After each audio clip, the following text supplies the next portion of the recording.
She shoved the apron into my hands like I was one of the waitstaff. White, starched, cheap. "You're not family, Haley. You're a guest worker," my mother hissed, eyes cold and triumphant. "Now make yourself useful." She thought she was humiliating a disobedient daughter. She didn't know she was speaking to a 2-star general. She didn't know the marble floor under her designer heels already belonged to me. The house, the land, the legacy she tried to steal, it was all mine. "My name is Major General Haley Whitman. I am 37 years old. I served 3 tours in Afghanistan. I've buried men under my command. I've stared down warlords and Washington bureaucrats alike. And last week, my mother tried to erase all of it with a white apron. It happened on the eve of my brother's wedding. The house was packed with DC's elite, senators, donors, power brokers. My mother, Eleanor, floated through the crowd like a queen at court. Liam, the golden child, basked in her glow. And me?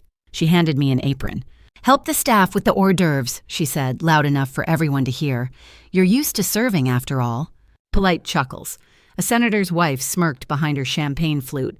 My brother didn't say a word, didn't even flinch. I wasn't a guest. I wasn't family. I was the help. But what Eleanor didn't know, what no one in that room knew, was that her reign was already over. I'd come home not just for the wedding. I'd come home for the reckoning. And when it came, I wouldn't be wearing an apron. I'd be wearing my uniform, my 2 stars, and the truth. This is not a story about revenge. This is a story about honor, about being erased and rising anyway. If you've ever been the outsider in your own family, if you've ever been made invisible by the people meant to love you, this story is for you. Because the arena isn't always a battlefield. Sometimes it's your childhood living room. And sometimes the only way to win is to step into the fight wearing every scar they tried to ignore. I used my own key to unlock the front door. It clicked too loudly in the silence. Inside, everything was exactly as I remembered. Cool air, lemon polish, old money. But something was missing. I turned toward the grand staircase, and there it was. Absence, framed in gold. The photo of me at West Point, gone. Once it had hung proudly on that foyer wall. Me in full dress uniform, 21 years old, back ramrod straight, smile wide and full of promise. My father had framed it himself. He'd made sure every visitor saw it the moment they walked through the door. Now, in its place, a massive oil painting. Eleanor and Liam, posed in some gala she swathed in emerald silk, he in a tailored tux. Their smiles were polished to perfection, teeth white, eyes empty. I'd been erased. I heard the clink of glass before I saw her. Eleanor glided in from the living room, her Chardonnay swirling like it deserved a stage. With her was a woman in a severe black pantsuit, likely the wedding planner. She barely acknowledged me. But Eleanor didn't miss a beat. Her blue eyes, the same shade as mine but void of warmth, scanned me from head to toe. Jeans, sweater, boots still dusty from the road. Disappointment bloomed behind her smile. "Haley," she said, loud enough for the planner to hear. "Your room is upstairs, next to the storage." She didn't pause, didn't wait for a response. "You can get your own towels from the linen closet." Then she turned, her voice already dancing back into a conversation about hydrangeas. I stood there, still holding my duffel bag, still wearing the dust of duty, forgotten in the home I had bled to protect. That night, the house filled with guests. Not family, not friends, courtiers, lobbyists, senators, CEOs. They shook crystal glasses, clinked forks against gold-rimmed china, whispered names like chess pieces. It wasn't a home. It was a throne room. And Eleanor, still queen. I tried to speak with a few people. Polite hellos, a smile here, a light joke there. But it was like speaking in a foreign tongue. My words didn't register. They bounced off manicured layers of polite disdain. Until she found me again. She pressed something into my hands. Crisp, white, cotton. An apron. "Darling," she said, her voice honey-slicked, "you're not familiar with most of the people here, I know. Why don't you help the staff with the hors d'oeuvres?" She smiled. Perfect, weaponized. "You're used to serving, after all, aren't you?" Her words sliced through the laughter. Someone snorted into their drink. Another guest chuckled politely. I looked to Liam. He was talking to a senator, smiling, charming, nodding, as if the weight of the world rested on his shoulders. He caught my eye and shrugged. Not even an apology in his expression, just dismissal. Like I was a squeaky hinge in a door that should have stayed closed. Something cracked in me, but I didn't show it. Not yet. I walked to the kitchen. my footsteps heavy, the murmurs behind me like static in my ears. Under the fluorescent lights, I stared down at the apron. It was a uniform, too, one they thought I belonged in. Slowly, I untied the strings. I let it drop into the stainless steel trash can. It landed softly, right on top of lemon peels and discarded cocktail napkins. I didn't slam it. I didn't shout. That would have been giving her the satisfaction. Instead, I walked away. Not from duty, from performance. That night, I lay in the cold silence of the guest room. It smelled like dust and forgotten memories. Not even a bedspread I recognized. Just beige sheets. A dented nightstand. I couldn't sleep. The memory of the apron dropping played on repeat. But worse than that, worse than the humiliation, was the echo I couldn't silence. Why, Mom? Why do you hate what I am so much? By 5 a.m., I was already driving. No coffee, no music. Just the road. The wheels of my Ford Explorer whispered over the asphalt like they were afraid to disturb the silence I carried inside. Lan, Virginia passed in a blur. Its perfect houses, trimmed lawns, little flags by the mailbox. It was all a pristine lie, a postcard wrapped around a wound. I didn't stop until I reached the gates of Arlington. A thin mist clung to the grass, softening the lines of the white headstones. Morning light filtered through the trees, gold and gray and solemn. I walked until I found him. Colonel Marcus Whitman, the only person who ever truly saw me. His stone was clean, the grass trimmed. A small American flag flanked the base. I stood there, hands at my sides, letting the silence fill me. Not the cold, biting silence of Eleanor's house, but something sacred, heavy with meaning. "Hi, Dad," I whispered, voice breaking on the last syllable. I knelt, pulled the challenge coin from my coat pocket. A small thing, heavy, engraved with the insignia of my unit, the same coin I'd carried through Afghanistan like a talisman. I placed it on his stone. The metal clicked softly against the marble. "I'm not lost," I said, barely above a breath. "I'm just in the dark, but I remember what you taught me." I closed my eyes, and suddenly I was 10 years old again, sitting next to him on the back porch, the night air thick with crickets, our faces tilted to the stars. "See that one?" he said, his finger tracing the sky. "That's Vega. Real bright, real obvious. Your mom likes those." "But you?" he said, wrapping an arm around me. "You're different." He pointed again. "You follow the dim stars, Haley. They're harder to find, but they guide you when you're lost in the dark." That's what he'd said. Be a dim star, honey. Be quiet, be constant, never lose your heading. Back then I didn't understand. Now I lived by it. He understood her. Eleanor, her obsession with appearances, her need to control, to curate. She only loved reflections of herself. I was never meant for her sky.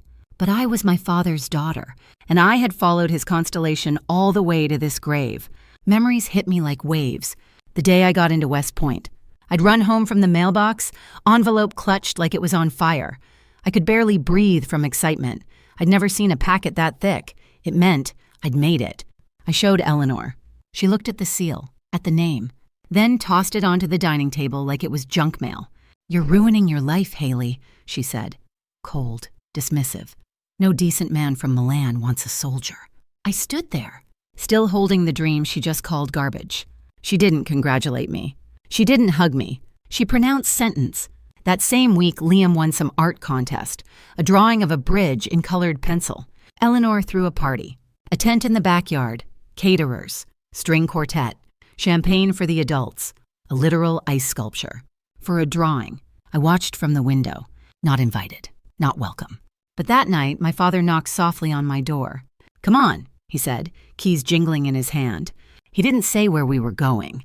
We drove into D.C. to Ben's Chili Bowl. Loud, messy, glorious.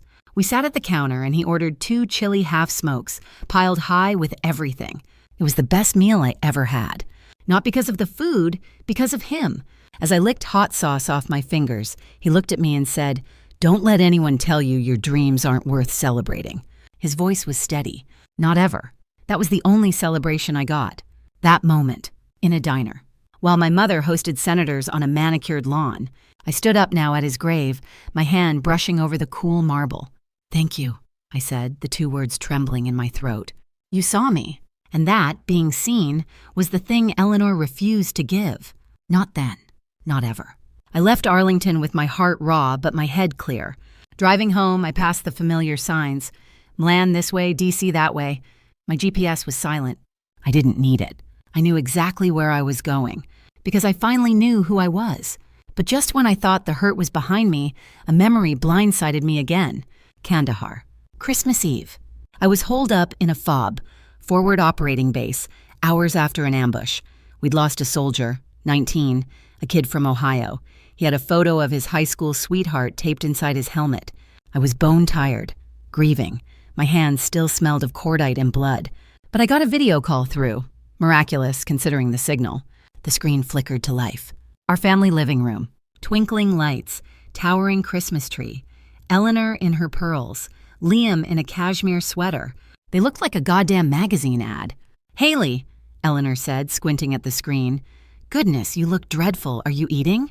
That was her first sentence. Not, "Are you safe?"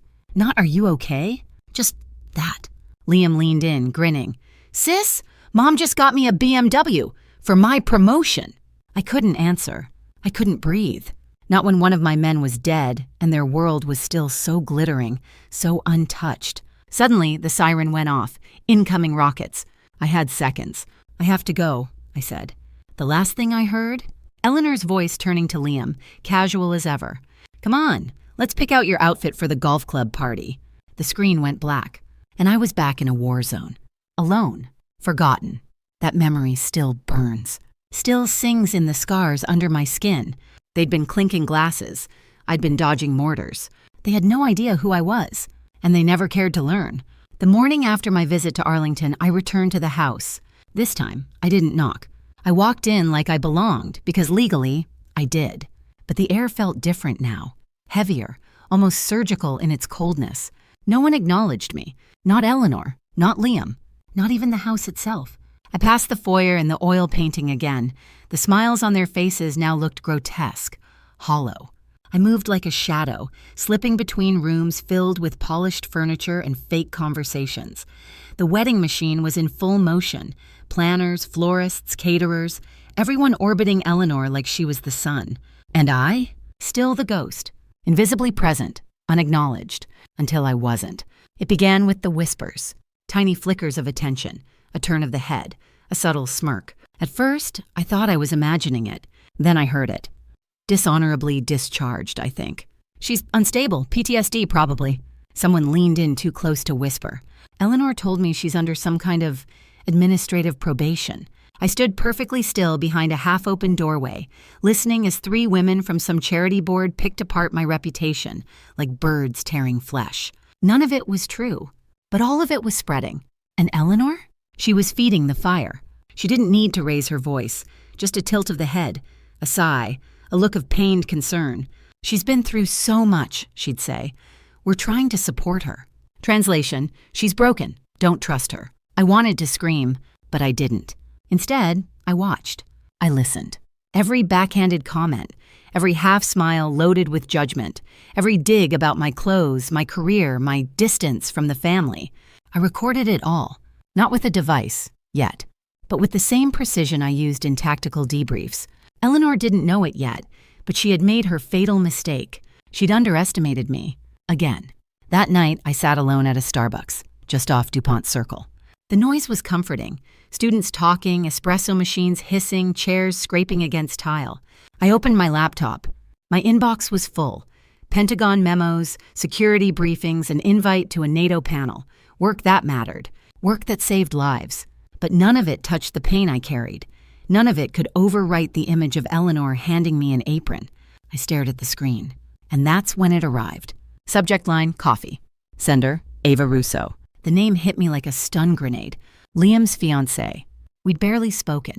I remembered a stiff handshake at Thanksgiving, maybe one forced smile. Why now? Why me? There was no message, just a time, a place. Tomorrow, noon, small cafe in DuPont. I stared at the email. Everything in me bristled.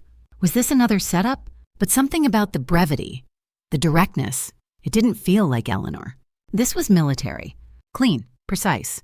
I closed my laptop, sat back, and for the first time in days, I let myself hope. The next morning, I arrived early. The cafe was small, tucked between a yoga studio and a used bookstore, one of those indie places with chipped mugs and mismatched chairs. Ava was already there. She wasn't wearing white. She wasn't glowing like some bridal ad. She was in jeans and a sweater, no makeup, hair in a ponytail. But her posture, shoulders square, eyes alert, was pure soldier. She stood as I approached. "General," she said, quiet but firm. "Captain," I replied. We sat. There was no menu, no lattes ordered, just silence, until she broke it. "I know what your mother's doing," she said. My spine stiffened. Her eyes didn't flinch. "She's not just erasing you, ma'am. She's weaponizing you." I said nothing, just stared. She took a breath.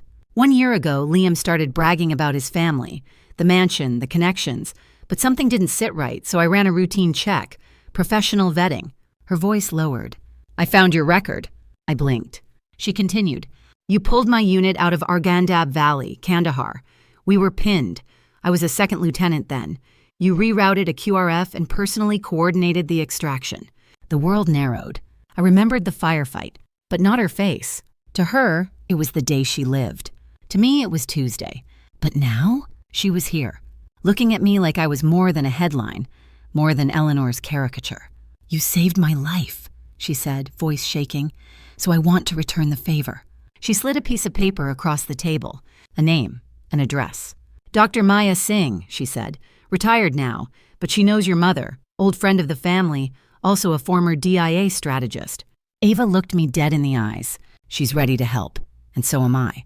Whatever battlefield this is, ma'am, I'm your soldier." My throat tightened. This wasn't just a kind gesture. It was loyalty. The kind only forged in combat. The kind Eleanor had never understood. I reached out, took the paper, met her eyes. "Thank you, Captain." She nodded. There were no tears, no hugs. We were soldiers, and the war had just begun. The address Ava gave me led to a brownstone in Alexandria. Nothing flashy, no brass plaque, just a small engraved plate that read, "MH Consulting." I rang the bell once. A few seconds later, the door opened. She was exactly as Ava had described. Dr. Maya Singh. Silver-streaked black hair, no-nonsense posture, sharp eyes that had seen 1,000 lies and cataloged them all. Her handshake was firm. Civilian, but only barely. "General Whitman," she said. "I've been expecting you." Inside, her office looked nothing like a therapist's room. No soft lighting, no cozy couches. It looked like a war room. Maps lined one wall, real-world geopolitical flashpoints, hot zones, red circles, and arrows. A massive whiteboard took up another, filled with names, timelines, and coded annotations. She poured 2 cups of Earl Grey as if we'd known each other for years. Then she got to the point. "I've known your mother for 3 decades, she said, folding her hands. "From political boards, committee circles, social panels, I've watched her operate." Her voice tightened. "She's not just trying to hurt you emotionally, she's conducting an information war." I didn't respond. I didn't need to. She saw it in my eyes. "This isn't maternal disappointment," Maya said. "This is identity erasure. And if she succeeds, she'll steal your father's legacy, rewrite your story, and frame Liam's future on a lie." She leaned forward.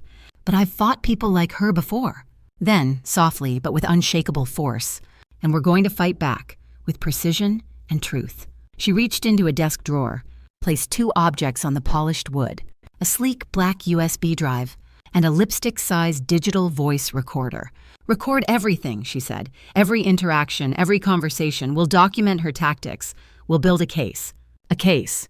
Not a scene. Not a scandal. A campaign." I stared at the devices. Cold, small, silent. But they were weapons. And I was a soldier. That night, the 3 of us met again. Me, Ava, Maya. 3 women. 3 uniforms. 3 wars. Some physical, some psychological. There were no tears. Only tactics. Maya took the lead, transforming her office into a high-functioning command center. On the whiteboard, she drew a large X, the wedding. We built around it. Ava acquired the floor plans of the venue, a luxury hotel ballroom in Georgetown. She outlined entrances, exits, AV control rooms, camera blind spots. Maya listed names, journalists, powerful guests, influencers, anyone who could shift public narrative if truth reached them first. Then came the timeline. Maya assigned Ava to monitor online activity. "She's planting the smear campaign already," she said. "We trace it, track it, match timestamps to her movements." I gave them my role. Ground intel. Psych profile of the enemy. Access to her circle. History of abuse. Documentation of her patterns. Every slight, every subtle humiliation, every orchestrated doubt. For the first time since I arrived in Virginia, I felt air in my lungs. For the first time since my father's funeral, I wasn't alone in the foxhole. We weren't reacting anymore. We were preparing. 2 days later, the call came. It was Eleanor. Her voice was syrupy sweet. The fake maternal warmth that always came before a strike. "Haley, darling," she said, "let's have dinner, just us, before the wedding madness gets out of hand." I stared at my phone, her voice curling into my ear like smoke. My gut screamed, "Trap!" But Maya's words echoed louder. "Gather intelligence." This was the mission. So I smiled, adjusted my tone. "I'd like that," I said. That night, before leaving my apartment, I opened the box Maya had given me. The voice recorder fit perfectly into my clutch. I activated it with a single press. A soft, mechanical click. Then I looked in the mirror. Not at my outfit, at my posture, at my eyes. I wasn't going to dinner with my mother. I was going into hostile territory, and I had never been more ready. The restaurant Eleanor chose was no accident. The Inn at Little Washington. 3 Michelin stars, revered, remote, and deeply theatrical. Perfect for a performance. She was already seated when I arrived. Silk dress, a single strand of pearls, crystal goblet in hand. She smiled when she saw me, but it wasn't joy. It was polish. "Haley, darling," she said, rising halfway, "you look refreshed." Refreshed. A word with claws. I wore a black dress, clean, simple, unadorned. No jewelry, no illusion. I sat down, let her do the talking. She did not disappoint. Over amuse-bouches sculpted like coral reefs and wine that cost more than my first car, she spun a fantasy. About family. About healing. About how hard it had been, with me so far away all those years. How proud she was, even if I didn't always know how to show it. She said that line with a tremble, as if auditioning for forgiveness. I listened. I didn't believe a single syllable. Then came the dessert.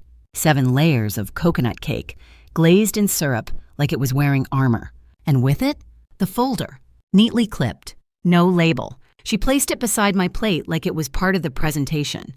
"Just something small," she said lightly, "to make things easier. You know, legal housekeeping." I didn't touch it. She sipped her wine, tilted her head. "Liam has a lot riding on this wedding," she continued. "And the family estate, well, there are just too many moving parts." I opened the folder. Legal jargon. Pages of it. Dense. Intentionally impenetrable. But a few phrases jumped off the page like tripwires. Irrevocable transfer of title. Full waiver of claims to inheritance. Signatory relinquishes all legal right to property and trust assets. It wasn't consolidation. It wasn't family paperwork. It was a trap. She was trying to get me to sign away the house. My father's house. The last thing of his that still held truth. She wanted to erase me in writing. I looked up slowly. Eleanor met my gaze. Her smile was still there, but her eyes had sharpened. This was no longer dinner. It was negotiation under threat. "I'll have my lawyer review this," I said evenly, closing the folder. For the first time, her composure cracked, just slightly. A flicker in her eye. "A lawyer?" she repeated, voice low. She leaned forward. "We are family, Haley. Don't you trust your own mother?" There it was. The hook in the bait. Trust. Spoken like she hadn't spent 30 years undermining it. I didn't respond. She pressed on. "This isn't about control. It's about streamlining. About not creating problems where there don't need to be any." She tapped the folder. Her fingers, those same fingers that once buttoned my winter coat in 2nd grade, now curled like claws around the paper. "Don't be difficult." I stood up slowly, reached into my clutch, pulled out a crisp $100 bill and placed it neatly on the table. "I'll have my lawyer send it back once he's done reviewing," I said quietly. Then I walked, not rushed, not theatrical, just steady. Outside, the Virginia night wrapped around me like armor, but the damage was already blooming beneath the skin. Back at the apartment, I worked like a machine, laid the papers flat, took photos, sent them to Maya. Subject line, "Tonight's dinner conversation." Then I uploaded the audio file. The recorder had captured it all. Her voice, her lies, her calm attempts to sever me from the life I had bled for. 2 hours later, my phone buzzed. Maya. Her voice, usually calm and surgical, was ice. "She hired a specialist," Maya said. The kind of lawyer you bring in when you plan to disinherit a child completely and expect backlash. She's not just cutting you out, Haley. She's trying to bury you legally. The words hit like shrapnel. I clenched the phone in one hand. The other dug into the fabric of the couch. She had drafted my erasure like a business deal. Not even with anger, just administration, as if I were a clerical error to be corrected. Then another ping. Ava. No words, just a link. I clicked. A local DC Society blog loaded, the kind that oozed privilege and passive aggression. Headline, The Whitman Family and the Prodigal Daughter, a Sad Story. I read the first paragraph and felt the world tilt. The piece painted me as a troubled, emotionally unstable veteran, suggested I'd left the family under difficult circumstances, hinted at mental health issues, jealousy, alienation. But the worst part wasn't the words. It was the photo. They'd found an old image. Me, fresh from a 72-hour operation in Kandahar, covered in dust, eyes hollow, exhausted. They'd enlarged it, cropped it tight around my face, used it as proof of my instability. It wasn't journalism. It was character assassination. Planted, orchestrated, designed to go viral just before the wedding. I dropped the phone, let it fall on the couch like it burned. My breath came in short, clipped bursts. Not from panic, from fury, from grief, from betrayal so complete it felt surgical. My service, my decades of sacrifice turned into a weapon against me. She didn't just want to cut me out. She wanted to make sure no one believed me. Not in court. Not in the press, not even in my own family. I curled into the corner of the couch, knees to my chest, staring out the window at the city lights. The silence wasn't peaceful. It was loaded. Every breath I took felt like a negotiation between collapse and survival. They hadn't just tried to steal the house. They were trying to rewrite me, reduce a decorated general into a broken daughter with mental health concerns, weaponize my medals into warning signs, erase 20 years of service with a headline and a grainy photo. And the worst part? It was working. Because shame is a virus. It spreads fast, especially when whispered by people in pearls and tuxedos with wine glasses in hand. People believe Eleanor. They always had. Even when I brought home honor, she brought home better stories. She knew how to perform pain. She cried on cue. She knew the value of well-timed fragility. Me? I just bled in silence and wiped it off with my sleeve. Somewhere around 2 a.m., I stood up. My legs shook at first, like the weight of everything was still trying to pin me down. But I reached for my laptop anyway. I typed 4 words, Brené Brown, The Arena. Clicked the Netflix video, scrolled forward, found the quote, the one my father had once printed and taped inside my locker at West Point. It is not the critic who counts, not the man who points out how the strong one stumbles. The credit belongs to the one who is actually in the arena, whose face is marred by dust and sweat and blood, who strives valiantly, who errs, who comes short again and again, but who at the best knows the triumph of high achievement, and who at the worst, if he fails, at least fails while daring greatly. I let the words hit, not like comfort, like clarity, like a line drawn in chalk turning to steel. I sat there in the glow of the screen, letting the shame drain from my system like poison pulled from a wound. And when the video ended, I picked up my phone. My hand no longer shook. I dialed Maya. She answered instantly. I said only 4 words. Activate everything, full deployment. Her reply? Copy that. From that moment forward, we stopped reacting. We started executing. The next 48 hours became a blur of precision. Maya turned her war room into a fortress of data. On the whiteboard, she replaced the timeline with final targeting. Guest list, cross-referenced with media affiliations. Journalists, identified, vetted, prioritized. Venue schematics labeled for AV override. Backup strategies, printed and encrypted. Ava worked in silence, her eyes locked on her laptop. She traced the digital trail of the blog post, identified the author's connections to a boutique PR firm Eleanor had used in the past. We didn't need a confession. We needed patterns. Proof of orchestration. We had it. The photos, the metadata, the whispers sent via anonymous tips. It was all coordinated. Then came my part.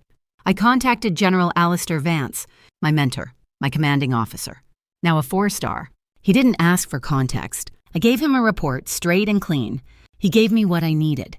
The unredacted after-action report for Operation Desert Aegis. A video confirmation of my service record signed and delivered from the Pentagon. We backed it all up in multiple encrypted copies. Ava prepared the AV injection protocols. Maya drafted the press kits and embargo release. All of it timed to detonate at one moment, the wedding. But that night, just before the mission began, I opened my old uniform bag. Not the one I used for combat, the one I used for ceremony. The dress blues. I laid them out, pressed each crease, polished every button, affixed each medal, every ribbon, every silver star. Each one had weight, not just physical but spiritual. They were not accessories. They were scars made visible. I spent an hour preparing my uniform, longer than I'd ever taken before a battlefield. Because this battlefield was personal, and I wasn't going in half-armed.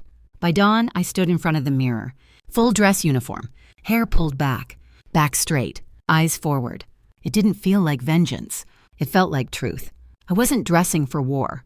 I was dressing to be seen, to exist fully and publicly, to show every lie she'd ever whispered the shape of what she tried to destroy. I took one last look in the mirror, then picked up my clutch, the same one that now held not a voice recorder, but a flash drive containing the truth. And I whispered, just loud enough for no one to hear, "You tried to bury me, Mother, but I am the ground." The Four Seasons Hotel in Washington, D.C. was dressed to impress. Crystal chandeliers, champagne towers, silk tablecloths, rows of gold-trimmed chairs. 300 of the capital's most powerful had gathered to witness the union of Eleanor's perfect son and his equally perfect bride. What they didn't know was that they were walking into a battlefield. The ceremony had just begun. The minister stood at the altar. Liam looked radiant in his custom tuxedo, hair shellacked to glossy perfection. Eleanor sat in the front row, composed, regal, crowned in confidence. This was her final masterpiece. The guest list was curated like a Senate subcommittee. The press were present, but only the tame ones. Everything was going according to her script. Until the doors opened. Wide, loud, final. Every head turned. Every breath caught. I walked in, wearing my full-service dress uniform. The deep blue fabric pressed razor-sharp. Every medal gleaming under the chandeliers. 2 silver stars on each shoulder. I didn't need to speak. My presence detonated the room. The quartet faltered mid-note. The minister froze. Eleanor's face drained of blood. From porcelain to ash in seconds. I kept walking, measured, unshaken. Every heel click echoing like gunfire in the silence. I didn't head to the front. I took a seat in the last row. Quiet, steady, unignorable. The minister recovered, began again. Liam glanced at me, just once, but his eyes darted away like I'd burned him. The ceremony went on, but the temperature had changed. Every guest shifted in their seat. No one could ignore the general in the back row.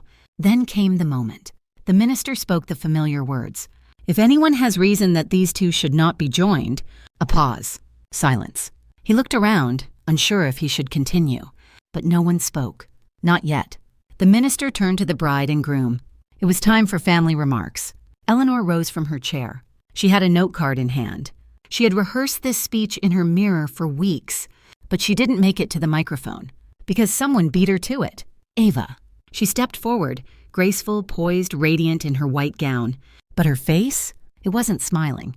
It was solemn, determined. She didn't look at Liam. She didn't look at Eleanor. She turned to the back row, to me. And then she saluted. A sharp, clean military salute, textbook perfect. To Major General Haley Whitman, she said.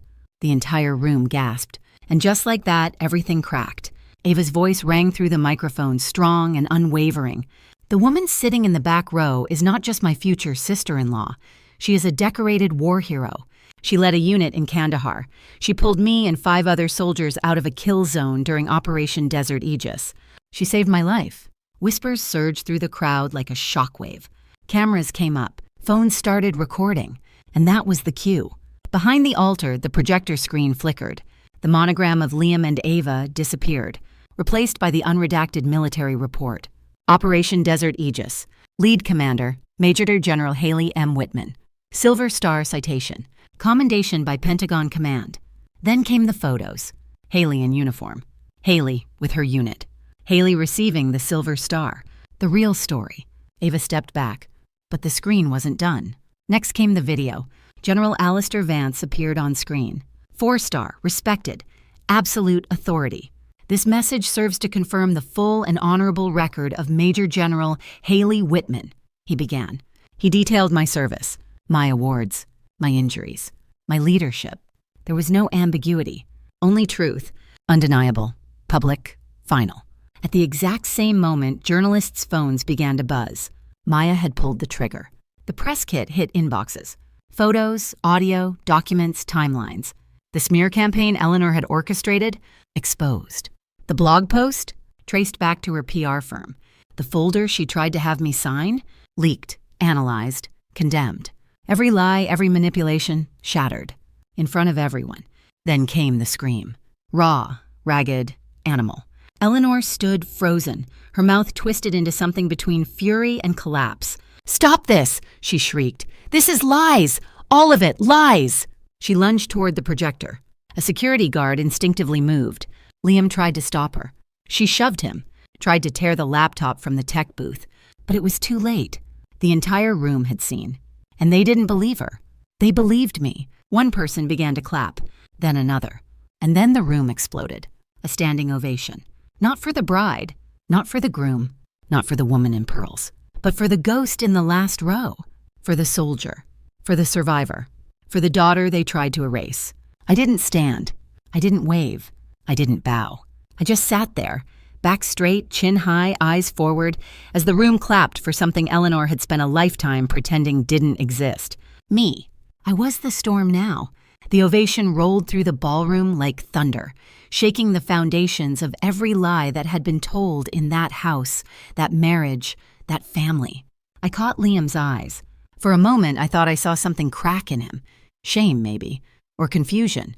A flicker of that little boy I once protected on the playground. But it vanished as quickly as it came. He didn't move to defend me, didn't speak up, didn't say a word. He just stood there, frozen, as if the truth had robbed him of gravity. Eleanor, on the other hand, had no such restraint. She turned her rage on Ava. "You planned this?" she spat, voice shrill. "You ungrateful little—" Ava didn't flinch. She simply handed the microphone back to the minister and stepped away. Then, deliberately, she removed the engagement ring from her finger. She walked over to Liam, placed it gently in his palm. "I'm not marrying into this," she said. Then, without fanfare, she walked out of the ballroom. Still in her gown, still in heels, but free. Silence. Not just in the room, inside me. It wasn't hollow. It was peaceful. Clean. For the first time in decades, there was nothing left to prove. The shame Eleanor had thrown at me no longer stuck. It slid off like water off armor. I stood slowly, gathered my clutch, and walked out of the ballroom without looking back. Behind me, the empire was burning. The journalists would feast. The donors would scatter. The political friends who had once toasted Eleanor under chandeliers would now screen her calls.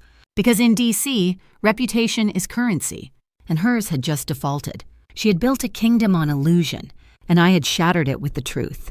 I stepped into the crisp evening air, cool wind on my face, city sounds in the distance. I didn't feel victorious. I felt restored, whole, as if someone had peeled off a mask I never asked to wear. My phone buzzed. A message from Maya. Mission complete. Dossier trending. National pickup confirmed. Another from Ava. I meant every word. I paused, then replied, "So did I." The morning after the wedding that wasn't, the headlines hit. The Invisible General. Pentagon confirms smear campaign against decorated officer. Daughter erased, hero revealed. My face was everywhere. Not the grainy photo from the hit piece. The real me. In uniform. In command. In truth. But I didn't celebrate. Not in the way Eleanor used to. Champagne, curated guest lists, glowing press releases. I celebrated in silence. I poured black coffee into my favorite chipped mug, sat by the window of my temporary apartment, watched the Potomac roll by in quiet determination. Like me, the river didn't announce itself. It just kept moving forward. The house, my father's house, remained untouched. From the outside, it still looked like something out of a magazine. White columns, gleaming windows, perfect hedges. But something had changed. A week after the wedding, my lawyer sent Eleanor an official document. It wasn't an eviction. That would have been vengeance. And vengeance wasn't the mission. This was justice. The letter notified her that, effective immediately, she would be required to pay fair market rent for the property she lived in. My property. Every cent of that rent would be wired directly to the Colonel Marcus Whitman Legacy Fund, a nonprofit I had established in silence. Its mission? Provide full college scholarships to the children of fallen or wounded service members. The money Eleanor once used to fund her garden parties would now fund education for kids who'd lost more than invitations. She could keep living in that big white house, but it would never be hers again. It would be a monument to what she failed to destroy. A few days later, Liam came to see me, unannounced. He looked tired, wrinkled shirt, hollow eyes, no camera-ready smile. He began, standing in my doorway. I don't understand why you had to ruin everything. Everything. As if everything had been real. I didn't scream, didn't cry. I just looked at him, really looked. And for the first time, I didn't see a brother. I saw a man who had watched it all happen, who had stood by as our mother erased me inch by inch, who laughed when she handed me an apron, who never once said, she served, who never once said, she's family. I didn't ruin anything, I said calmly. I turned on the lights. He didn't reply, because there was nothing left to say. I closed the door, softly. Weeks passed. The storm faded. The news cycle moved on. I remained, still standing, still whole, still me. And then, one morning, an invitation arrived. West Point. They wanted me to deliver the commencement address. I stared at the email for a long time. Then I smiled. Standing on the stage at West Point, looking out at hundreds of cadets in crisp gray uniforms, I felt something rise in my chest. Not pride, peace. I adjusted the microphone. My father taught me how to navigate using stars, I began. Not the bright ones, the dim ones, the ones you have to search for. I let the silence breathe. Life will try to erase you. Sometimes even the people closest to you will try to rewrite your story. But honor isn't something you earn from applause. It's something you defend in the quiet. I paused. Let their young faces take it in. And sometimes, I said, voice firm, the hardest battlefield isn't overseas. It's your own living room. And the bravest act isn't charging forward. It's speaking the truth to those who were supposed to love you. They rose to their feet when I finished. But I didn't need the applause. I had already won. That night, I returned to my apartment, opened my laptop. There was a new message in my inbox. No subject line, just a video. I clicked play. A young woman appeared on screen. Nervous smile, shy posture. My name is Sarah, she said. My dad was Sergeant David Jensen. He died in Iraq.